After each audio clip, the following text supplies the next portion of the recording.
noite e fazer uma oração. Agora sua cabeça, Deus, muito obrigada, Senhor, por esse momento. Pai, obrigada, Senhor, por estar dentro da sua casa, Deus. Te pedimos, Senhor, a tua graça, Senhor, sobre nós nesse momento, Deus. Esse momento, Senhor, seja único para fazer oração ao teu nome, Pai. Que tudo, ó Deus, que for feito, seja para somente honra e glória do teu nome, Deus. Que o Senhor receba o nosso louvor, Pai, e fala conosco, Senhor.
E aí eu quero dar as boas-vindas a todos.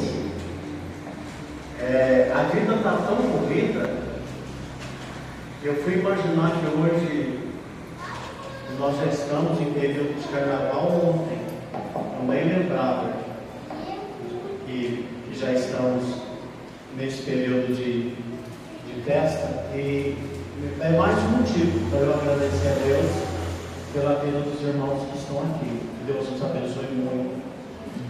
Sejam todos muito bem-vindos, né? Deus, com toda certeza, nos recebe nesse momento. Mas, igreja, justamente essa pergunta que eu gostaria de fazer para mim e para cada um de nós: o que significa igreja? Para uma pessoa como eu, que passou a vida inteira na igreja, talvez tenha uma significação bem de compromisso, até mesmo compromisso religioso, não é? Porque, como diz a minha sogra, não precisa vir na igreja para estar na presença de Deus. Ela tem razão, não precisa. Mas talvez seja isso, né, irmãos? Um costume meu de todo domingo estar na igreja, mas a palavra do Senhor diz que é muito mais que isso. Deus está conosco sempre. Mas quando nós vamos na casa de Deus, irmãos, é um motivo maior para estarmos na presença do Senhor. Nesse momento, de uma forma muito especial, nós estamos na casa do Senhor, nós estamos diante do altar de Deus. Isso aqui é casa de Deus, irmãos, lugar de bênção. Muita coisa pode acontecer nas nossas vidas hoje, nesses poucos minutos que vamos passar nesse lugar. Pastor, depende do quê? Depende da disposição do coração de cada um.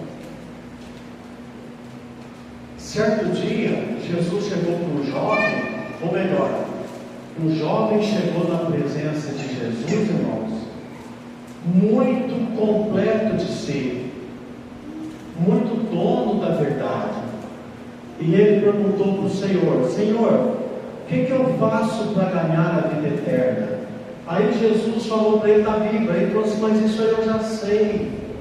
Não somente sei, Senhor, mas isso eu pratico desde a minha mocidade. Aí Jesus falou para ele: ok, que beleza, que bênção. Uma coisa te falta: vende tudo que você tem, dá para os pobres, ganha um tesouro no céu, vem e segue-me.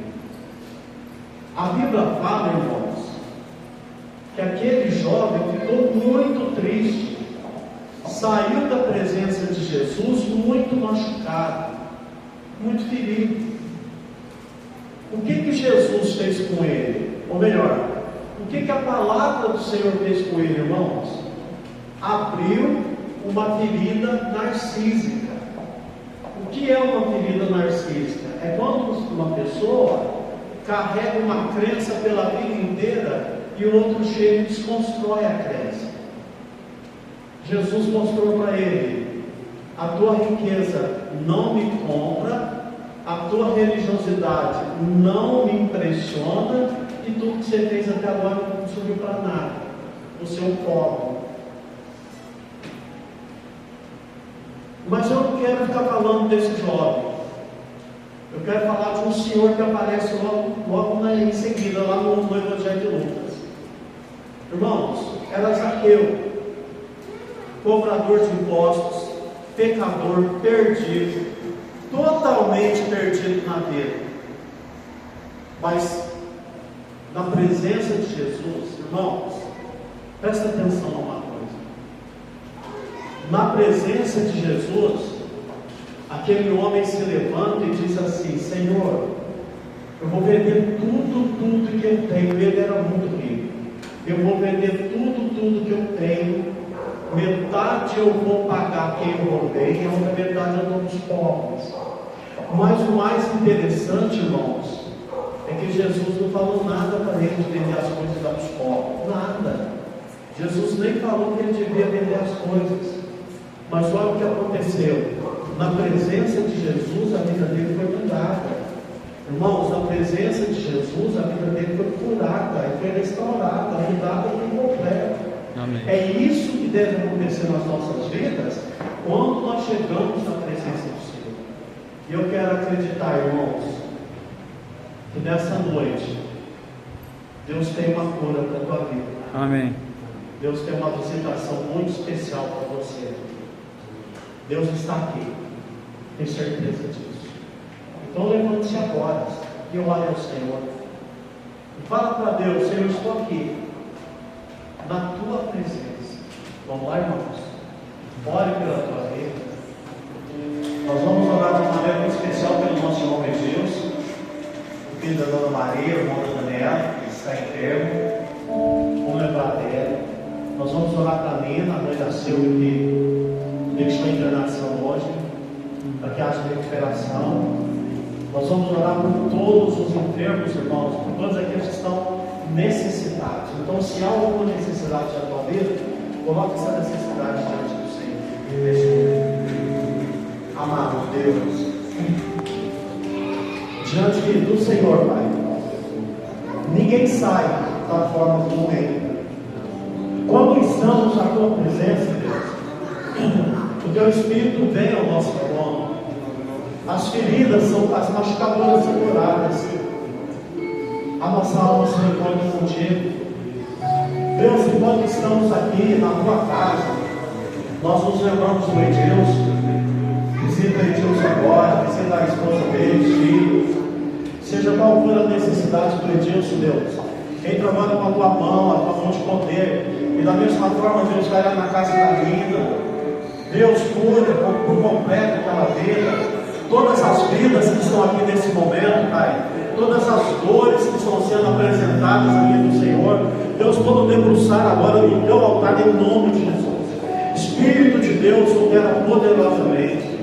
Espírito do Deus Altíssimo, venha curar a nossa vida, venha restaurar o nosso coração, venha trazer a alegria que nós tanto precisamos.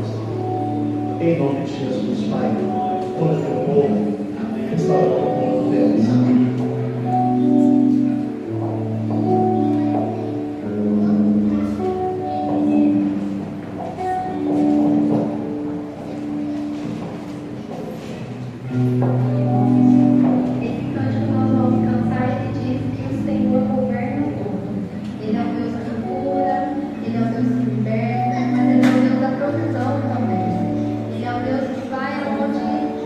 Precisamos de toda a batalha da nossa vida.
Deus, momento de ofertas, e é também aquele momento que nós agradecemos a Deus pelo sustento da família e o sustento da igreja também. Irmãos, quem gosta da internet observa que há um apelo muito grande nos últimos anos, inclusive de alguns teólogos tentando provar que o dízimo não está no Novo Testamento. E é verdade, né? A gente não precisa desse esforço, né? O dízimo no Novo Testamento não entra como uma doutrina, muito pelo contrário. E se nós tivermos algum versículo, algum texto que nos apoia, é o texto do apóstolo Paulo aos Coríntios, dizendo que cada um contribua segundo o seu coração, porque Deus ama quem dá com alegria. Verdade, irmãos. Cada um contribua segundo o propósito do seu coração. 10% é o mínimo. Como dizia a bispa Sônia Hernandes, se você, com 90%, não conseguiu pagar suas contas, não conseguiu suprir sua casa, não é com 10% que você vai resolver o problema. A igreja primitiva adotou, irmãos, o preceito do judaísmo de colocar no altar de Deus 10% da sua renda, e continuamos até hoje. Quem faz isso é muito abençoado, né? Mas eu vou aproveitar a oportunidade, irmãos, depois de passar a palavra para o vereador Paulo. Eu vou falar de dois assuntos, baseado numa outra pessoa. Antes de vir para Americana, eu estava numa cidade e lá eu conheci um advogado muito conceituado, um empresário de sucesso na cidade. Ele dizia para mim assim: Zé Ló, Piracicaba tem 250 advogados, na época, faz mais de 30 anos. Tem 5 que se destacam, e graças a Deus eu estou entre os 5. Pessoa muito boa, irmãos, gosto muito dele, mas era descrente de tudo. Não era aquele cristão de muita oração. Ele ia na igreja. Um dia, me convidou para almoçar com um amigo dele. Eu cheguei lá com um juiz. E aí nós começamos a conversar com o juiz. O juiz perguntou para ele: e você? Você dá o dízimo? E ele disse: não, eu não dou o dízimo. Todo mês ultrapassa. Eu entrego minha contribuição para a igreja e vou fazendo mais coisas e sempre ultrapasso os 10%. E o juiz perguntou: por quê? E aí vem aquela, né? Eu imaginei assim, ele ia falar assim: porque eu dou dízimo desde jovem, olha o que Deus fez na minha vida, eu sou um empresário de sucesso, eu tenho muitos bens. Ele falou isso, irmãos. Ele falou assim para o colega dele: doutor, sabe por que eu dou dízimo? Porque a igreja cuida dos meus filhos. Eu tenho 3 filhos que estão sendo criados na igreja. A educação dos meus filhos vem da igreja. Eram jovens na época, estavam começando na faculdade. Hoje já tem mais de 50 anos, todos eles. Ele disse: o que seria da minha vida, da minha esposa, se não fosse a igreja para nos ajudar a criar os filhos? E aí eu olhei para o juiz e falei assim: mas olha, o doutor aqui ajuda, viu? O doutor aqui tem um interesse muito grande em tirar os filhos do caminho de Deus. E ele disse, o juiz: você vai na igreja todo domingo? Ele disse: todo domingo, de manhã e à noite, e faço meus filhos irem também. Eu estou criando. Você não tem ideia de como a igreja cuida dos meus filhos. Aí ele diz: aí tem época de acampamento, eu já falo para os filhos: pode levar uns dois colegas cada um, que eu vou acertar. Reforma na igreja, eu invisto, eu gasto dinheiro na igreja. é o melhor lugar de gastar, investir o dinheiro. E ele olhou para o juiz e disse assim: olha, vou te dar um conselho, faz o mesmo. Investe em uma igreja, leva teus filhos para a igreja, lá é um lugar bom, você não tem ideia. Irmãos, ficou esse apelo, não é?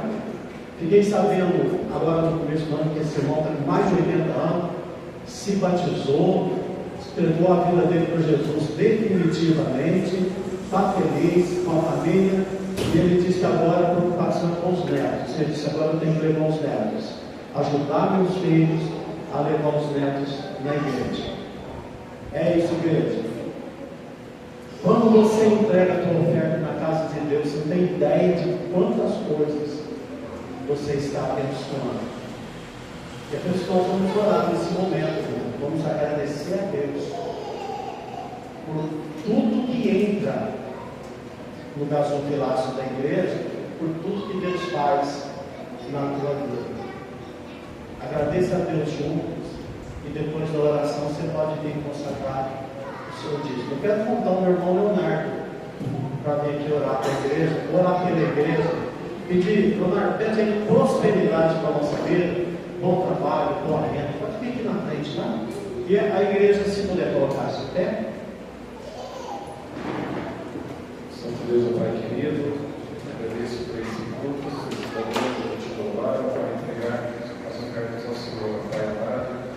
Que Deus te venha abençoar a vida de cada irmão, Deus amado, venha abençoar os sonhos, os projetos, ó Deus querido. Deus abençoe também os ministros que estarão utilizando toda essa oferta para a tua casa, ó Deus querido. Coloca a sabedoria na vida deles, ó Deus amado, que o Senhor esteja dando todo o discernimento, Pai.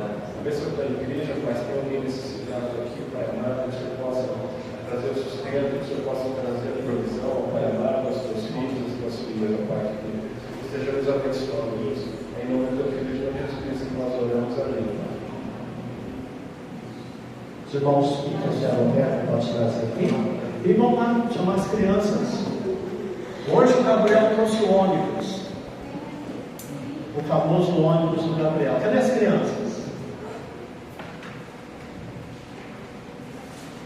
E a professora, ficou muito chique. Vamos lá, criançada. Eu quero voltar ao primeiro Paulo também, para que esteja aqui. A igreja fechando os olhos, irmãos, fecha os olhos agora. Essa é o Espírito de Deus falar com você. Amado Deus, na tua presença, eu quero colocar a vida da Fernanda, a vida das nossas adolescentes, das crianças, a vida do pastor Paulo e a vida da tua igreja, Deus. Obrigado porque hoje é domingo, hoje é o primeiro dia da semana e nós nos alegramos nesse dia, Pai. É o dia que o Senhor fez e nós nos contentamos com Ele e te agradecemos por Ele no nome santo de Jesus, Pai.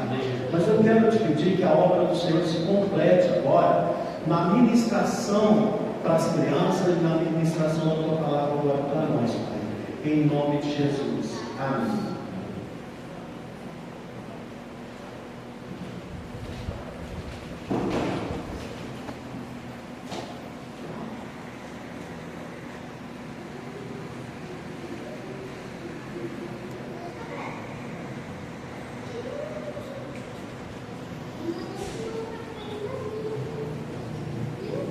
Amém.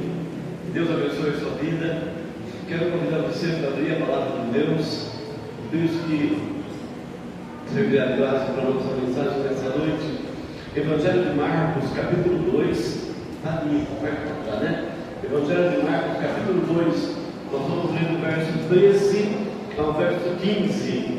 São somente 3 versículos, mas muito profundo, de muito conteúdo, e a nossa oração é para que Deus fale conosco.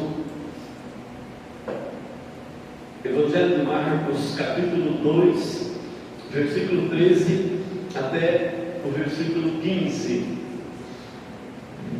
Vou pedir que você mantenha a sua Bíblia aberta, depois da leitura. Quem está com o celular ligado também pode manter o celular ligado, não importa. Mas vamos lá. Versículo 13 de Marcos capítulo 2, a palavra de Deus diz assim: de novo saiu Jesus para junto do mar, e toda a multidão vinha ao seu encontro, e ele os ensinava. Quando ia passando, viu a Levi, filho de Alfeu, sentado na coletoria, e disse-lhe: segue-me. Ele se levantou e o seguiu. Achando-se junto à mesa na casa de Levi, estavam juntamente com ele e com seus discípulos muitos publicanos e pecadores, porque estes eram em grande número e também o seguiam. Até versículo 15. Meus irmãos, esse texto começa com uma expressão muito curiosa e muito interessante. Eu quero que você anote aí, se você puder até grifar essa expressão que aparece aí logo no começo do texto, versículo 13. A expressão é de novo. De novo. Essa expressão é curiosa e é interessante porque ela significa que Jesus tinha uma rotina de vida. Jesus tinha uma rotina, Jesus tinha dias comuns, dias que ele se levantava de manhã e fazia as coisas que ele costumeiramente fazia as coisas que ele fazia todos os dias. De novo, o texto diz que ele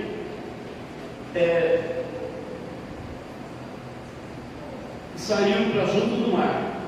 De novo, era algo que fazia parte da rotina de Jesus. Dias comuns.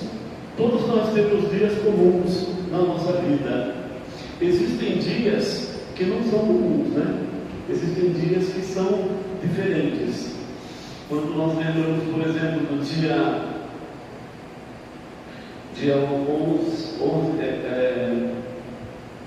11 de setembro de 2001, por exemplo, isso não foi um dia comum, né? 11 de setembro foi quando foi derrubada as Torres Gêmeas ali em Nova York, né? Esse não foi um dia comum, foi um dia que abalou o mundo inteiro, né? Eu me lembro que eu estava numa reunião outra hora, e alguém recebeu já a notícia pelo WhatsApp, ali pelo celular, e nós paramos a reunião para falar sobre isso, né? Porque aquele reunião mexeu com todo mundo, né? Não foi um dia comum esse, mas os dias comuns, os dias de rotina, fazem parte da nossa vida. E é muito interessante que essa palavra, de novo, ela aparece diversas vezes na Bíblia. Por exemplo, João capítulo 2, Jesus faz o seu primeiro milagre lá em Caná da Galileia. E aí depois, lá em João capítulo 4, João repete que Jesus foi de novo até Caná da Galileia. Ou seja, a rotina fazia parte da vida de Jesus. A palavra rotina, ou comum, dia comum, né? Às vezes tem algo ruim, né? A gente não gosta muito de rotina, né? Há pessoas que não gostam muito de rotina. As pessoas falam assim, porque a minha vida é uma rotina só, muito, né? Todo dia a mesma coisa, né? Ou então a pessoa fala assim, o casamento caiu numa rotina, né? A rotina não tem que ser necessariamente algo ruim, porque Deus trabalha na rotina. Deus trabalha em dias comuns. Deus trabalha em dias comuns. E é por isso que o verso 13 começa com essa expressão. De novo, Jesus desceu para junto do mar, né? Era algo que fazia parte então da rotina de Jesus, fazia parte do roteiro de Jesus. Jesus estava simplesmente num dia comum. Ele fez aquilo 2, 3, 4 vezes e era uma rotina ele fazer aquele caminho. Mas essa introdução que eu estou fazendo sobre essa palavra de novo é apenas para dizer E eu quero compartilhar com você nesse texto que nós lemos que Jesus trabalha na nossa vida em dias comuns. E é por isso que você não precisa ter medo da rotina, porque Deus não tem medo da rotina, Jesus não tem medo de rotina, Jesus não tem medo de dias comuns. E você pode dizer assim: mas será que esse vai ser só mais um dia igual aos outros? Será que esse culto vai ser só mais um culto igual aos outros? Eu espero que não. Eu espero que nessa noite Deus possa falar com você profundamente. Esse pode até ser um culto comum, uma noite comum, um domingo comum, de rotina. Mas eu espero realmente de coração que Deus possa falar no seu coração. Vejam bem, Jesus estava descendo ali em direção ao mar e ele, o texto diz que ele tinha uma multidão que estava seguindo a ele. E parecia ser um dia comum, e na verdade era um dia comum, não somente para ele, Jesus, mas também para outros personagens envolvidos aqui nessa história que nós vemos. E nós vamos ver então como é que Deus trabalha nos dias comuns, como é que Deus faz um chamado para esse homem, Mateus ou Levi. Os estudiosos não concordam entre si, não tem uma explicação se Mateus era um apelido para Levi, ou se Jesus mudou o nome de Levi para Mateus depois. Não é essa a questão. O importante é que Mateus e Levi são a mesma pessoa. Então, vamos lá.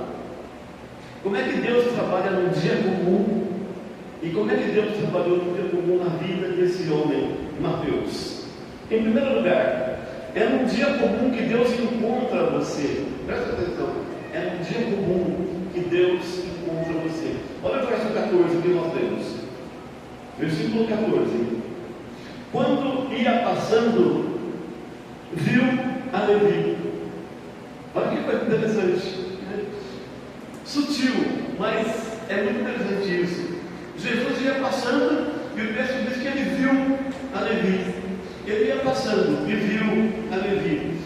Não importava o que ele estava fazendo, não importava a multidão que estava seguindo, não importava a programação do dia, ainda que fosse rotineira, não importava nada disso. O fato é que naquele dia Jesus passou e viu a Levi, viu a Mateus ali. Isso porque Jesus, embora tenha sua rotina, ele não anda no automático. Muitas vezes nós, por causa da rotina, a gente anda no automático e nem percebe as coisas. A gente faz as coisas, né, com tanta... por causa da rotina, a gente faz sempre a mesma coisa, do mesmo jeito, e a gente faz as coisas mesmo no automático. Jesus não é assim. Jesus não anda no automático. Nesse momento em que Jesus está fazendo o chamado dos apóstolos, aqui no caso é Levi, ele está montando o seu colégio apostólico, está montando um grupo de discípulos. Jesus já é uma pessoa muito importante, Jesus já é uma pessoa muito famosa, e a prova disso é que o texto diz que ele está indo lá para o lado do mar, mas havia uma multidão de gente que estava seguindo ele já. Então Jesus era uma pessoa famosa, cumprindo a sua agenda naquele dia, num dia comum, mas ele passa ali pela coletoria e ele viu a Levi. E com esse testemunho é diferente, né? Jesus olha para Levi, Jesus olha para Mateus, e o verso 13 fala disso, né? Havia uma multidão de gente seguindo ali. Então, é mais interessante ainda o texto, porque a multidão não atrapalha, o automático não atrapalha, toda a agenda que Jesus tinha para cumprir naquele dia não atrapalha, porque Jesus olha para Levi. É no dia comum que Deus encontra você, no dia comum que Deus encontra a cada um de nós. Quando nós mesmo esperamos, quando você não espera, vem uma resposta de oração, vem uma palavra de Deus para você. É num dia comum que Deus encontra você. Veja que o próprio Mateus ou Levi também está num dia comum, porque o texto diz que ele estava sentado na coletoria. Mateus era um publicano, Mateus era um cobrador de impostos. Ele estava fazendo o seu trabalho, como ele fazia todos os dias. Era um dia comum para Mateus também, o dia que ele cumpria a sua agenda, sentado na coletoria, arrecadando os impostos, fazendo o seu trabalho como funcionário do governo de Herodes, fazendo o trabalho dele ali, recebendo os impostos, contabilizando, calculando, anotando. Era o trabalho que ele estava fazendo, cumprindo a sua agenda no dia comum. Mas naquele dia que parecia ser comum para Mateus, Jesus olhou para ele. Jesus passou e olhou para ele. Deus encontra a cada um de nós um dia comum, porque para Jesus não tem dia comum. Ele trabalha, Ele fala conosco, Ele olha para nós em qualquer dia, mesmo naquele dia que você acha que é apenas mais um dia, apenas um dia mais como qualquer outro. Nunca mais chame o dia de amanhã de um dia comum. Nunca mais faça isso, porque é nos dias comuns que Deus nos encontra, que Deus fala conosco. Para Mateus foi assim, para esse homem foi assim. Ele estava cumprindo o seu dia comum ali no seu trabalho. Jesus passou e olhou para ele. Jesus disse que viu ele. Jesus o viu ali, fazendo o seu trabalho, que ele fazia todos os dias. Naquele dia, que parecia ser um dia comum, foi um dia diferente. Porque Jesus passou e viu a Levi. Em segundo lugar, esse texto também diz que, em segundo lugar, é um dia comum que Deus chama você. Olha só.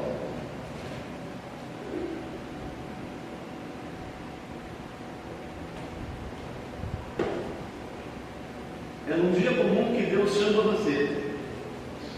Versículo 14. Quando ia passando, viu a Levi, filho de Alfeu, sentado na coletoria, e disse-lhe: segue-me. Segue-me. É num dia comum que Deus chama você.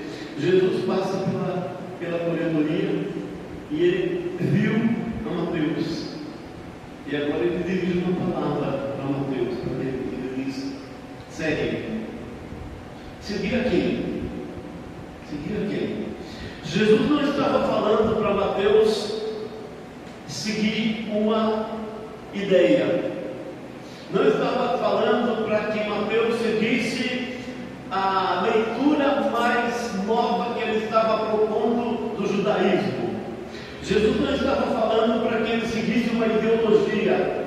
Não estava falando para que ele seguisse uma ideia de Jesus, uma opinião sobre Jesus, um conceito sobre Jesus. Isso porque naqueles tempos havia muitas ideias a respeito de Jesus, e hoje também. Mas havia, por exemplo, a ideia de que Jesus, o Jesus que muitos judeus estavam esperando, era alguém com a pose, com a cara, com a roupa de um libertador nacional. Alguém que chegasse para destronar o governo tirano de Herodes com a força da espada. Era esse Jesus, essa figura de Jesus, essa caricatura de Jesus que muitos judeus estavam esperando naqueles dias. Então, quando Jesus olha para Mateus e diz: segue-me, ele está falando: Mateus, você vai me seguir, mas eu estou propondo que você siga não uma ideia, não um conceito, não uma opinião, não uma ideologia, não uma releitura do judaísmo, da lei de Moisés. Eu não estou propondo que você siga o colégio apostólico, a seita dos fariseus. Não é isso que eu estou falando. Estou falando para você seguir a mim, siga a mim. É isso que Mateus ouviu de Jesus. Porque a expectativa de muita gente naqueles tempos era bastante irreal. E Jesus falou para Mateus: não segue uma expectativa, não segue uma ideia, segue a mim. Não é seguir um conceito, não é seguir uma ideia, é seguir. Jesus chama Mateus para o maior desafio de toda a vida, que é seguir a Jesus. E você pode ter certeza disso. Seguir a Jesus é o maior desafio que nós podemos encontrar na vida. Irmãos, há muitos desafios na vida. Tá? Há muitos desafios. Nós temos muitos desafios na vida. Casar é um desafio. Antes, durante e depois também. Né? Casar é um desafio. Ter filhos, ser pai, é um desafio muito grande. É um desafio. Né? Leandro e a Roselane estão se preparando para isso. Né? É um desafio muito grande. Né? Mas não se compara com o desafio de seguir a Jesus. Casar é um desafio. Ser pai é um desafio. Ser funcionário, ser empregado é um desafio. Ser patrão é um desafio também. Sobrevivência é um desafio.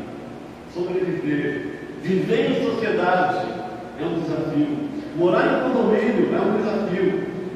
Quem participa de reunião de condomínio, por exemplo, sabe o que é isso. É um desafio. Um desafio muito grande. Mas o desafio de seguir a Jesus é muito maior do que esse que eu citei até agora. Porque ele tem todas as implicações que Jesus coloca nessa expressão: segue-me, segue a mim. Isso porque, juntamente com seguir a Jesus, muitas coisas precisam mudar na nossa vida. Muitas coisas precisam modificar na nossa vida. A leitura que você faz da vida, a leitura que você faz das pessoas, a leitura que você faz do seu trabalho, da sua igreja, tem que mudar completamente na sua cabeça. Porque seguir Jesus é isso. Seguir Jesus implica em mudanças dentro de nós. Seguir Jesus implica em oferecer a outra face. Jesus falou isso.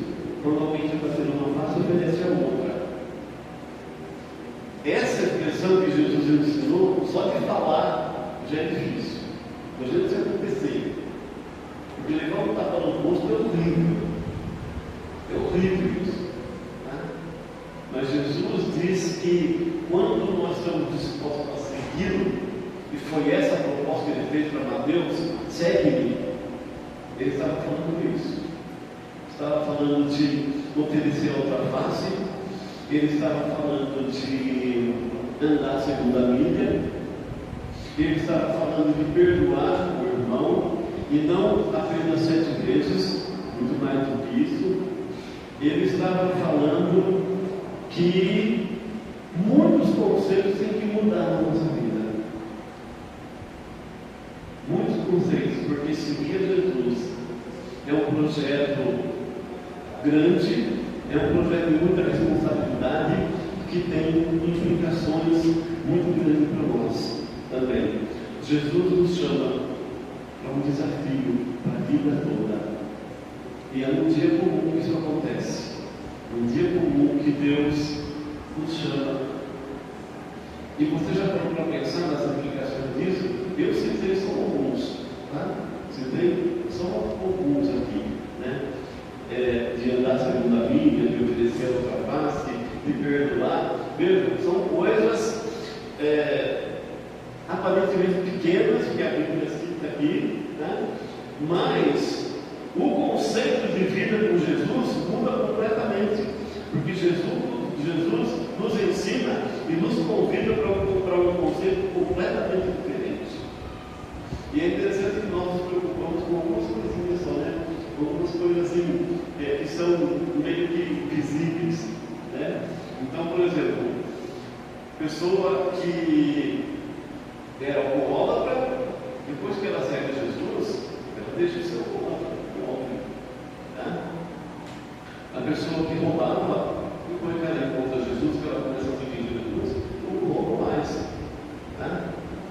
Roubar, beber, fumar, que seja, tá?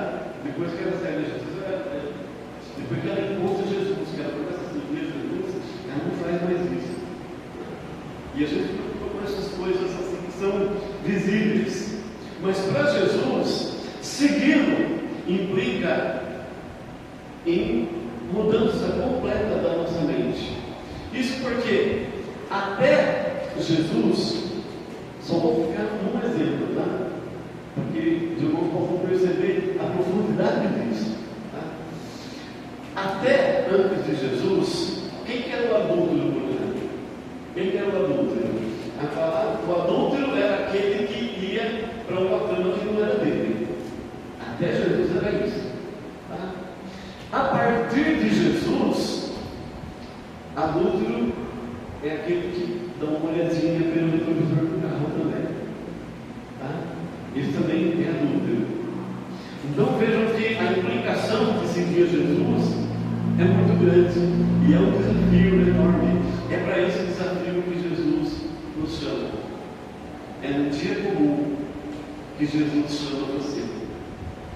Jesus passou pela prometoria, viu o Levi, e mais do que ver, ele disse: segue.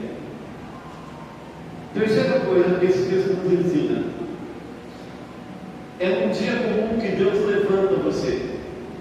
Ainda no verso 14, olha o que ele diz.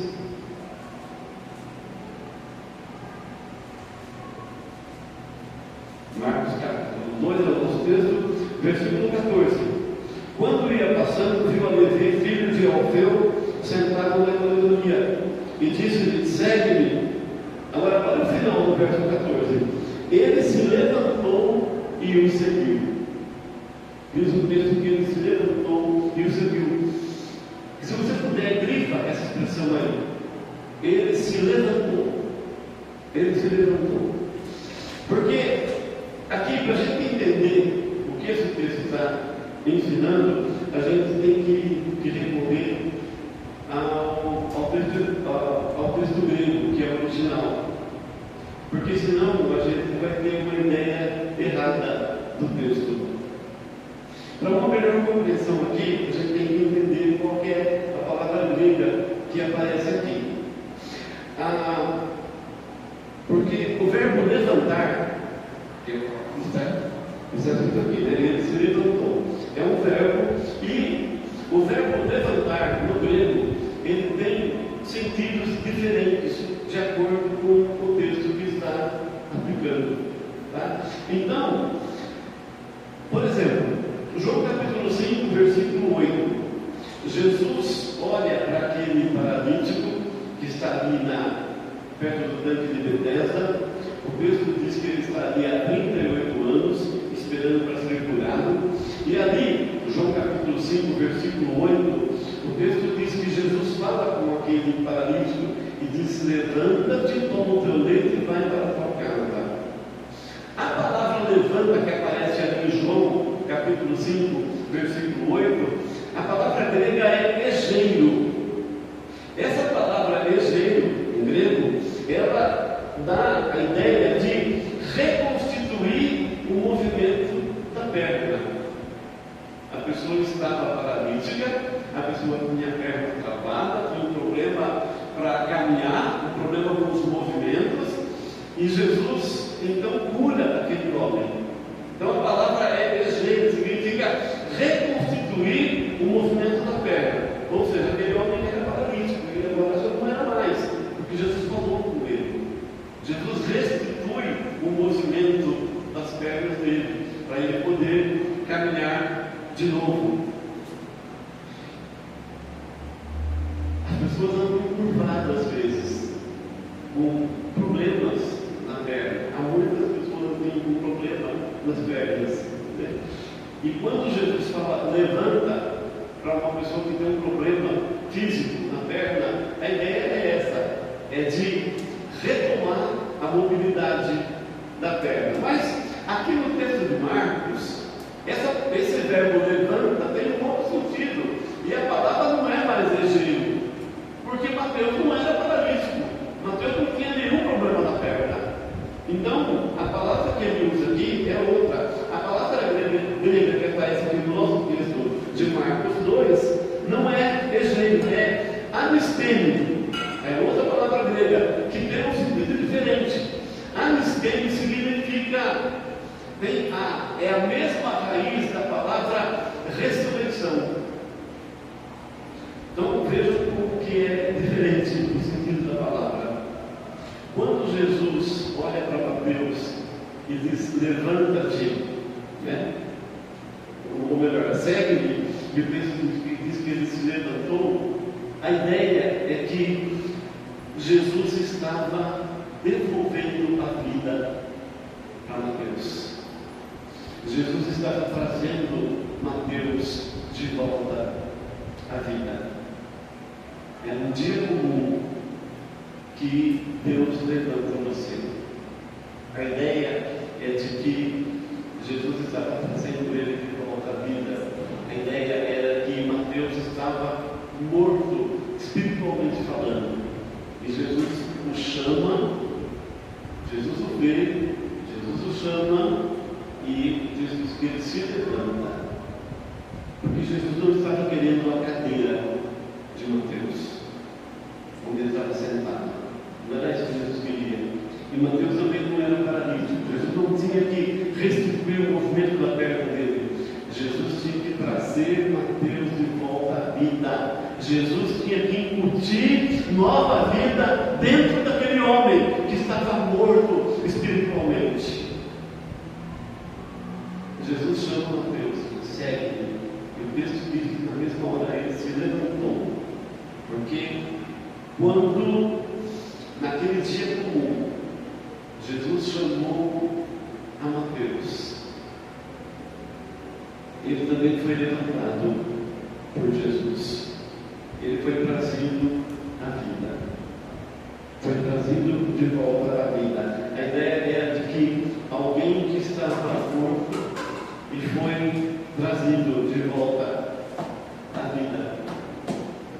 Levanta-te para a vida. É isso que Jesus falou para Mateus. Levanta para a vida. Revive. Veja, o texto diz que Mateus estava sentado, mas ele podia movimentar as suas pernas, e ele fazia isso todos os dias. No fim da sua jornada de trabalho, ele se levantava e ia embora para casa, porque ele podia fazer isso. Mas num dia comum, aquele dia comum, Jesus o chamou e ele se levantou para uma nova vida. Ele se levantou para um novo compromisso, para uma nova página na sua vida. A ideia de que Mateus estava morto, espiritualmente falando, e ele se levantou para a vida. Há muita gente vivendo como mortos também. Você e eu conhecemos pessoas assim, que estão mortos espiritualmente. E a boa notícia do Evangelho é essa: o mesmo Deus, mesmo Jesus que levantou Mateus que estava morto, levanta pessoas ainda hoje, levanta mortos ainda hoje. E isso pode acontecer num dia comum, num dia de rotina. Muita gente precisa sair da inércia, precisa sair da preguiça espiritual e seguir a Jesus de verdade e aceitar todas as implicações que existem no seguir Jesus, quando Jesus nos chamou. E para terminar, veja o versículo 15.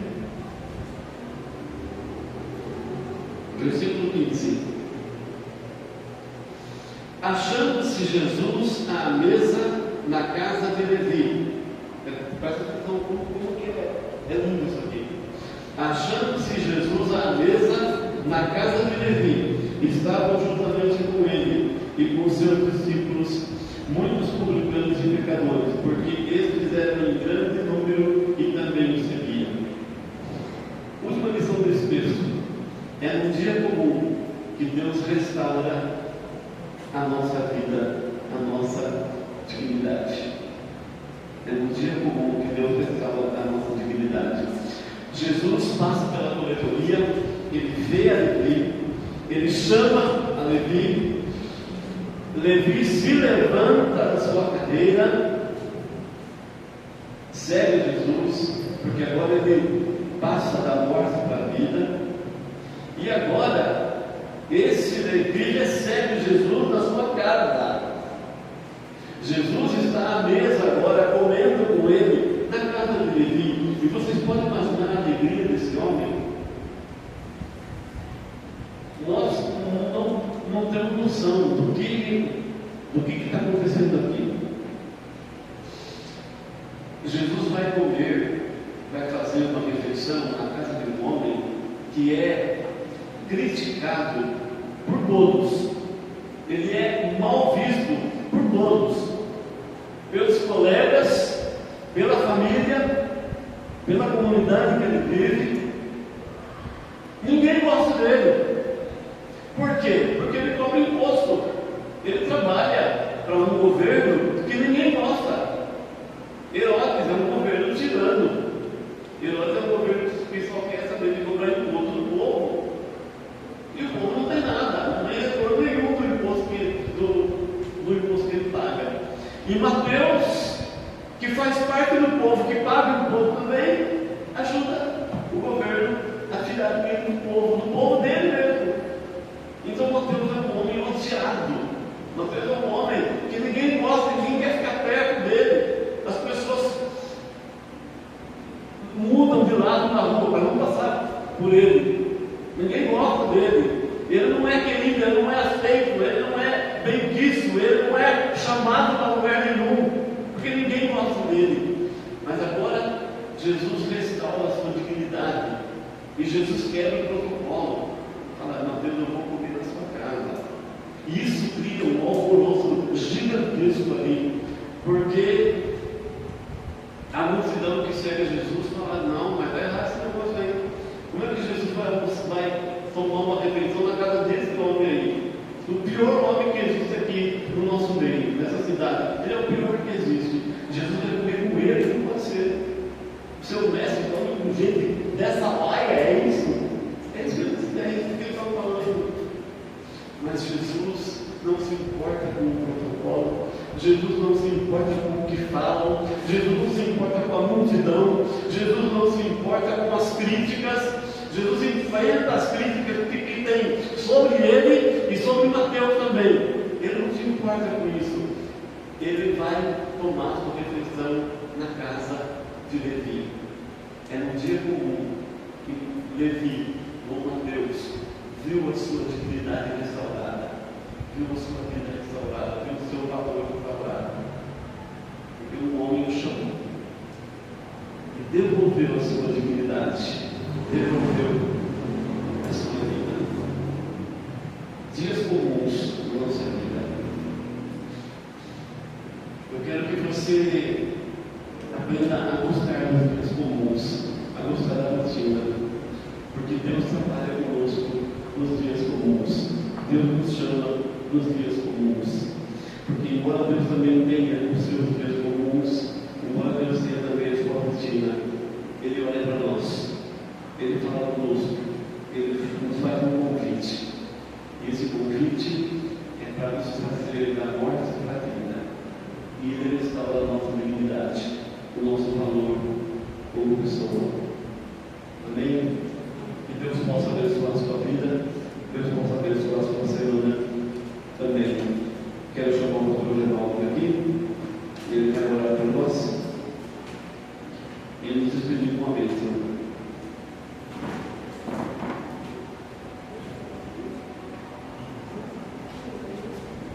Igreja, vamos colocar em pé, se for possível, é claro. Pai amado, ouvimos a tua palavra, recado do Senhor. E tudo que nós queremos agora, Deus, para essa semana e para a nossa vida, é seguir os passos de Jesus. A mensagem foi dada, Deus, para o coletivo. Mas eu quero te pedir, Pai, em nome de Jesus. Deus, olha para cada vida que está aqui, chame essa vida. Chame cada um de nós, Deus, para um concerto, para um diálogo, para um desafio. E que a partir desse momento, então, Deus, sejamos impactados, desafiados pela mensagem que o Senhor nos deu. E diante dessa mensagem, eu peço a bênção sobre o teu povo, Pai. Que a bênção de Deus Pai, Deus Filho, Deus Espírito, seja convosco, irmãos, e sobre a nossa vida permaneça para sempre. Amém. Deus te abençoe, irmão. Ótima semana. Próximo domingo estaremos aqui.